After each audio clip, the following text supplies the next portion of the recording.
Alright teman-teman, selamat sore. Ketemu lagi dengan gua, manusia setengah gembel yang belum mandi ini.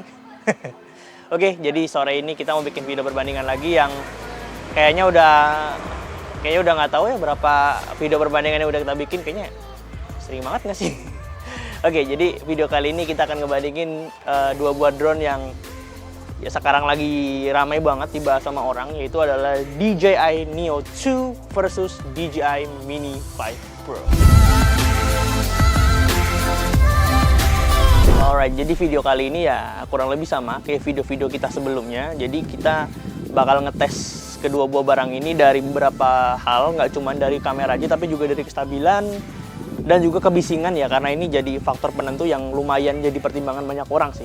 Dan kayaknya buat video kali ini gue nggak bakal terlalu banyak banget ngambil b-roll, mengingat karena si Neo 2 ini dia flight time-nya nggak bisa terlalu lama. Jadi kayaknya saya lebih akan memaksimalkan baterainya buat ngambil gambar sih. Alright, sekarang kita review dulu si Mini 5, si Neo 2 ini dulu ya teman-teman ya. Jadi si Neo 2 ini dia adalah sebuah drone tipe Cinewoop atau drone yang emang dibuatnya modelnya seperti ini. Dia peruntukannya buat belusukan sebenarnya teman-teman, bukan buat bukan buat main nge-punch gitu kayak FPV 5 inch segala macem. Dia lebih peruntukannya lebih buat belusukan karena dia di sekitarnya juga udah dibikin propeller guard segala macem. Dia tuh mirip-mirip kayak seri-seri Avata, terus Pavo Pico dan lain-lain ya, Ichin, karena dia emang peruntukannya buat belusukan teman-teman. Tapi istimewanya si Neo 2 ini, dia adalah drone yang bisa hybrid ya. Jadi dia bisa berfungsi jadi drone FPV sekaligus jadi drone aerial gitu. Jadi kalau misalnya Avata kan dia purpose-nya totally FPV ya. Dia bener-bener FPV banget lah. Tapi kalau si Neo 2 ini enggak, dia bisa difungsiin kayak drone pada umumnya. Dia bisa buat ngambil gambar yang smooth kayak drone aerial. Oke, pertama kita akan ngebahas si Neo 2 ini dari segi kameranya dulu ya teman-teman ya. Jadi Neo 2 ini dia drone-nya memiliki kamera dengan sensor 1/2 inch atau setengah inch yang maybe lumayan gede sih. Untuk drone sekecil ini nih, ya hitungannya bahkan ini lebih gede daripada daripada Mini 2. Karena Mini 2 kemudian R2 itu dia sensornya 1/2,3, dia lebih kecil lagi. Jadi hitungannya si Neo 2 ini dia sensornya lebih gede. Nah, keuntungannya apa? Sensor gede dia bakal lebih optimal dalam mengambil gambar low light. Jadi ya pasti sensor lebih gede pasti ya ini pasti menang teman-teman. Jadi si Neo 2 ini dia pakai bukaan kamera atau f-stop. Dia di angka f2,2. Nggak gede-gede banget, tapi ya cukup lah daripada drone-drone seri sebelumnya. Ini hitungannya lumayan gede, f2,2, karena biasanya kan kalau drone-drone yang punya sensor setengah inch tuh dia sekitaran 1/2,8 or maybe lebih tinggi. Dia lumayan f2,2, jadi bisa agak ngebantu buat low lightnya. Kemudian untuk lensanya dia pakai lensa dengan ukuran 16 mm, jadi wide angle. Makanya nih drone kalau teman-teman pakai terbang tuh dia gambarnya bakal kayak agak stretching ke kanan sama kiri. Nah, karena dia emang lensanya lensa wide gitu teman-teman. Kemudian kemampuan perekamannya si Neo 2 ini bisa dibilang lumayan sih teman-teman. Dia bisa ngerekam 4K up to 60 frame per second ya. Jadi 60 frame per detik buat drone sekecil ini tuh amazing sih, karena ya di seri-seri sebelumnya tuh biasanya mentok 4K 30 or maybe lebih rendah lagi gitu. Jadi ya make sense lah buat ukuran sekecil ini. Ini suatu hal yang layak dipertimbangkan teman-teman. Terus untuk masalah stills fotografi, si Neo 2 ini dia bisa ngambil gambar diam atau stills image dengan resolusi 12 megapiksel di JPEG aja. Jadi dia nggak bisa RAW, only JPEG only. Jadi pure JPEG doang. Dia nggak dikasih fitur RAW, karena kalau misalnya ini drone bisa RAW, yang seri Mini yang lain nggak laku kali ya. Oh ya, jadi untuk kemampuan videonya juga, sayangnya teman-teman drone ini dia belum memiliki D-Log ya. Jadi gambar yang flat kayak gini, yang pucat begini nih dia nggak punya. Jadi dia cuman only normal color di Rec 709. Dia nggak punya SLG dan juga nggak punya LOG ya, D-Log M. Jadi kekurangannya apa? Teman-teman kalau yang ngincer kualitas itu ya pasti agak kurang kalau pakai ini, karena detail di highlight sama shadow, kalau teman-teman pakai normal color, dia bakal lebih rentan clipping ya. Jadi dia bakal mentok.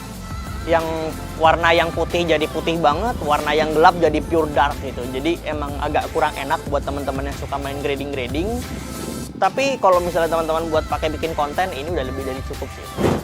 Oke, next up Mini 5 Pro. Kalau yang ini sih pasti nggak usah diraguin lagi ya. Ini drone emang literally pro in mini teman-teman, karena emang spesifikasi yang dia tawarin di sini tuh bener-bener bukan spesifikasi drone sembarangan.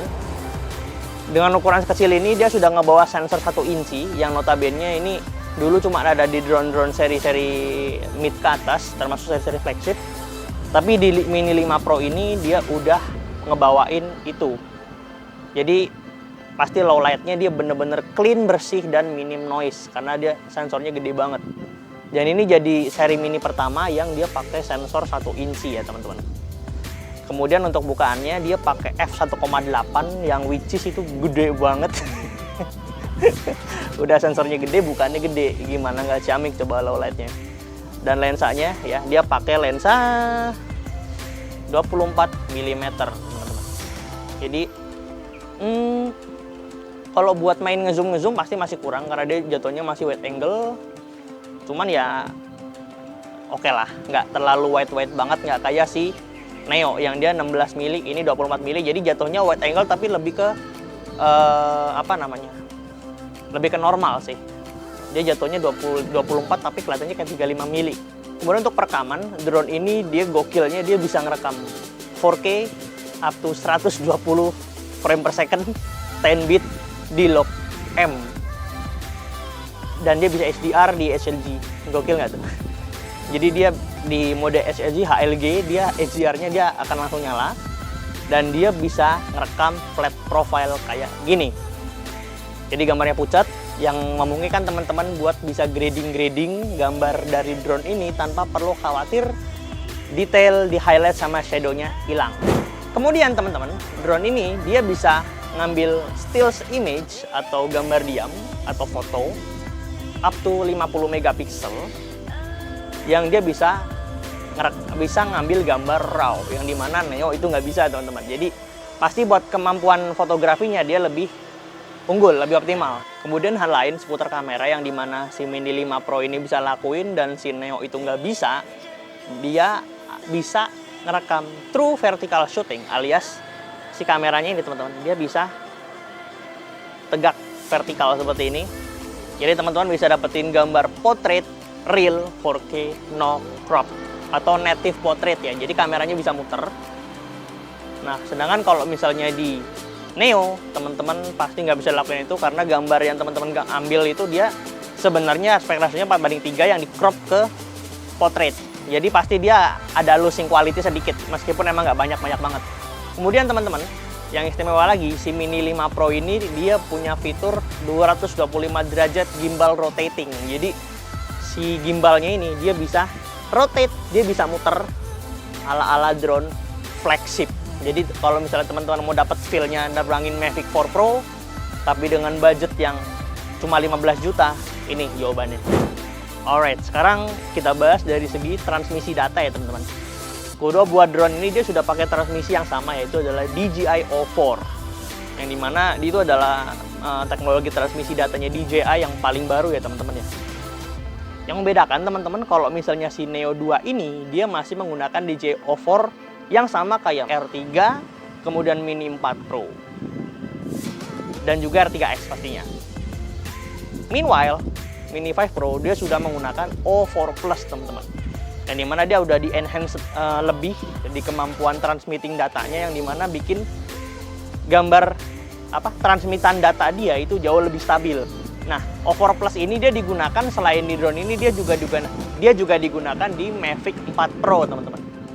Jadi di selain tipe-tipe itu dia masih pakai DJI O4 biasa. Kalau misalnya saya agak lupa R3S dia pakainya O4 biasa atau O4 Plus. Kalau misalnya ada yang salah, teman-teman koreksi di bawah ya. Nah, untuk masalah jarak, meskipun kedua drone ini sama-sama pakai teknologi O4 OcuSync seri keempat, pasti ada yang dibedain dong. Nah, untuk si Neo 2 ini, menurut websitenya DJI, dia bisa terbang sejauh sampai dengan 7 km. Sedangkan di Mini 5 Pro dia bisa up to 20 km. Cuman jangan percaya ya, karena itu tuh bukan berarti drone kalian literally bisa terbang sejauh itu, karena itu hanya sebagai itu hanya perhitungan dari lab yang tujuannya apa? Biar drone kalian itu nggak cepet hilang sinyal, teman-teman. Jadi bukan berarti drone kalian bisa terbang 20 kilo gitu, enggak.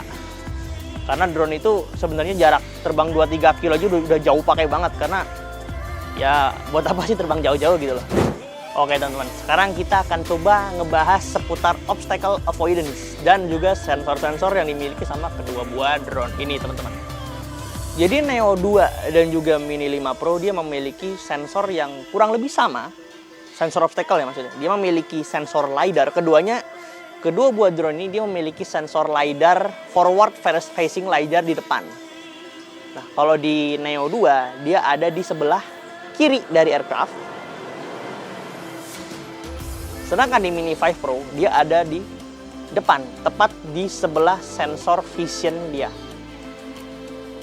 Dan dua-duanya sama, dia ada sensor pemancar sekaligus penerima, teman-teman. Jadi sensor LiDAR-nya ini bukan sensor pasif, melainkan sensor aktif yang emang bener-bener dia mancarin pulsa laser kayak LiDAR sesungguhnya gitu. Kemudian untuk masalah vision sensor, ada perbedaan ya, meskipun emang secara kerja dia sama.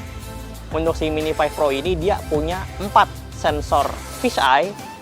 Di depan teman-teman bisa lihat ada 2, di belakang ada 2, dan dia juga punya 2 buah sensor VPS atau Vision Positioning System di bawah.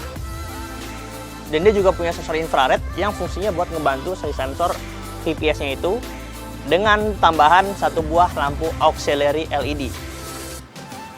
Meanwhile Neo 2 dia cuma punya 2 sensor fisheye, teman-teman. Dia cuma ada di atas 1 dan di bawah 1. Jadi, secara logika, si Mini 5 Pro dia pasti akan lebih unggul karena sensornya juga lebih banyak. Nah, mumpung sekarang kita lagi bahas Neo 2, ya pasti kita coba bandingin dong sama Neo 1. Masa ya dibandingin sama Mini 5 Pro terus? Nah, sekarang kita coba bandingin drone ini sama DJI Neo 1 ya, teman-teman ya. Nah, kalau di-compare sama Neo 1, pastinya perbedaan di sini signifikan banget dong. Pertama kita akan coba lihat dari segi gimbal dulu aja ya, teman-teman ya. Di Neo 1 teman-teman, dia tuh cuma punya 1 axis gimbal. Yang dimana buat Neo 1 dia cuma ada gimbal untuk axis pitch, atau dia kayak gini. Nengok-nengok ke atas ya, itu pitching. Ada iklan.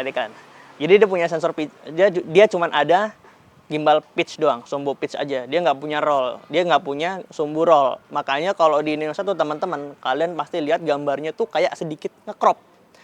Karena itu si sistemnya, dimana sistemnya itu dia nge-crop gambar sedikit, biar kalau misalnya si drone-nya itu dia gerak nge-roll seperti ini. Nih, ini namanya rolling, kayak gini. Gambarnya tuh bisa tetap horizon lock, dia nggak miring kayak drone-drone pada kebanyakan. Meanwhile di Neo 2 dia sudah punya roll axis gimbal. Jadi tuh, dia udah bisa begini ya teman-teman. Jadi ini 1 axis, 2 axis, dia udah punya 2. Yang nggak ada di sini cuma 3 axis ketiganya atau yaw, yang itu cuma dimiliki sama drone-drone aerial doang kayak Mini 5 Pro. Terus yang bedain lagi sama Neo 1 adalah pasti masalah sensor tabrak. Ya, kita lihat sendiri tadi ya teman-teman, kalau misalnya si Neo 2 ini kan dia sudah punya sensor vision, apalagi dia udah fisheye, jadi dia bisa 360 derajat. Meanwhile di Neo 1 teman-teman nggak akan pernah dapetin itu. Dia cuma punya sensor 2 sensor infrared kecil yang bentuknya sama kayak Mini 3, sama 1 sensor kamera yang kecil banget. Jadi pasti secara logika si Neo 2 ini dia pasti lebih unggul dong. Oke teman-teman, kalau tadi kita udah ngebahas dari segi perbedaan, sekarang kita akan coba ukur ya. Pertama yang kita ukur adalah kebisingan. Karena pastinya ini jadi penentu dong. Karena biasanya kalau drone-drone yang dicari itu kan drone yang silent, biar nggak mancing biar nggak mancing orang biar datang ngeliat kita. Nah, kita akan coba ukur kebisingannya. Kita akan terbangin 2 drone-nya di sini, diajarin. Kita akan coba ukur kira-kira mana yang lebih kalem.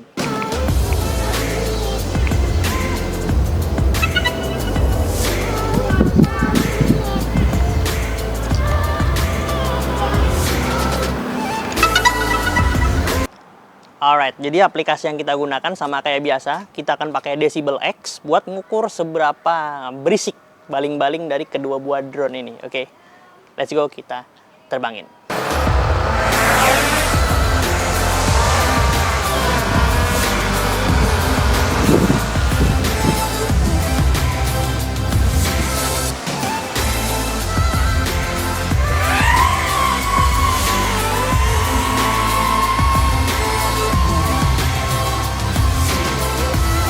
Oke, drone-nya udah hovering di situ. Kita akan coba ukur ya kebisingannya. Semoga baterainya Neo-nya nggak habis.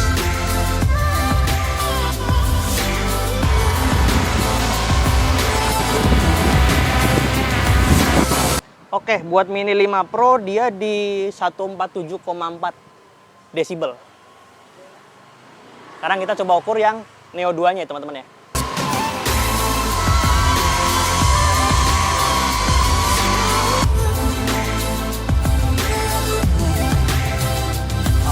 Jadi yang Neo 2 dia lebih berisik ya. Dia ada di 160,8.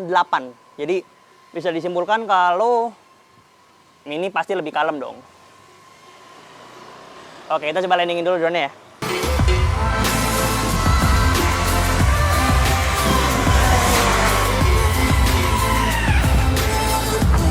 Sip. Oke, kalau tadi kita udah ngecek kebisingan, sekarang kita akan coba ngetes kestabilan kayak biasa ya. Kita akan terbang biasanya 3 menit. Oke, kita akan mulai dari... Pasti terbangin dulu drone-nya dong.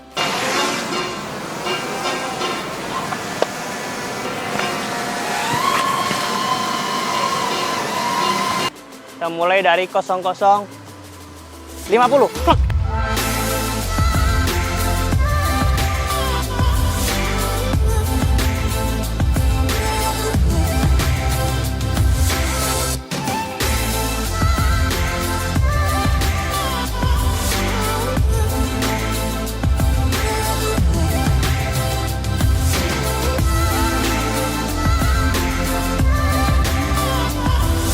Oke, pas 3 menit.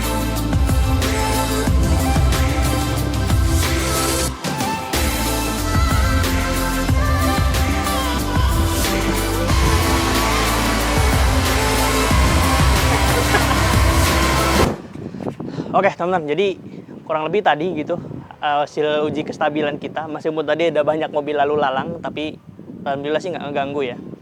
Oke, jadi coba teman-teman lihat sendiri tadi hasilnya kurang lebih mana yang lebih stabil, karena emang harusnya di time lapse biar bisa kelihatan mana yang naik turun, karena dia juga tadi sempat keterpa angin.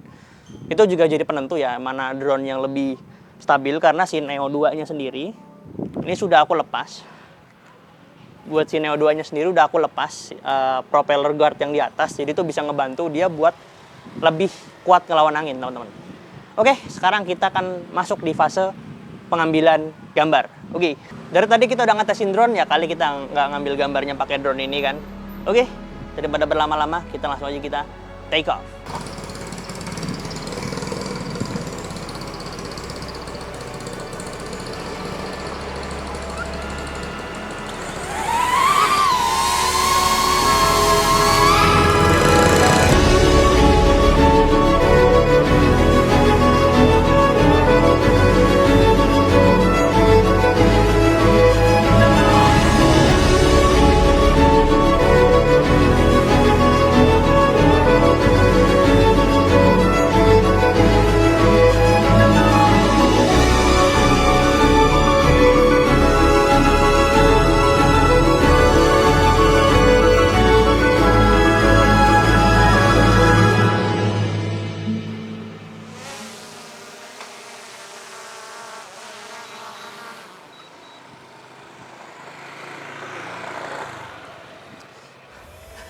Oke teman-teman, jadi ya gitulah hasil gambar dari drone ini. Bisa teman-teman bandingin sendiri Mini 5 Pro versus Neo 2 ya. Kalau teman-teman ada kritik, ada saran, bisa teman-teman ketik di kolom komentar di bawah. Gua nggak gatekeep kok, tenang aja. Terima kasih teman-teman udah nonton video saya. Semoga videonya membantu buat kalian yang mau beli drone. Bisa, kalau teman-teman mau konsultasi, bisa langsung aja hubungi media sosial saya. Dicantumin di sini ya, Instagram ataupun Facebook. Kalau teman-teman mau kontak-kontak atau mau konsultasi seputar drone bisa. Oke. Terima kasih udah nonton dan jangan lupa untuk tetap bernafas. Bye-bye.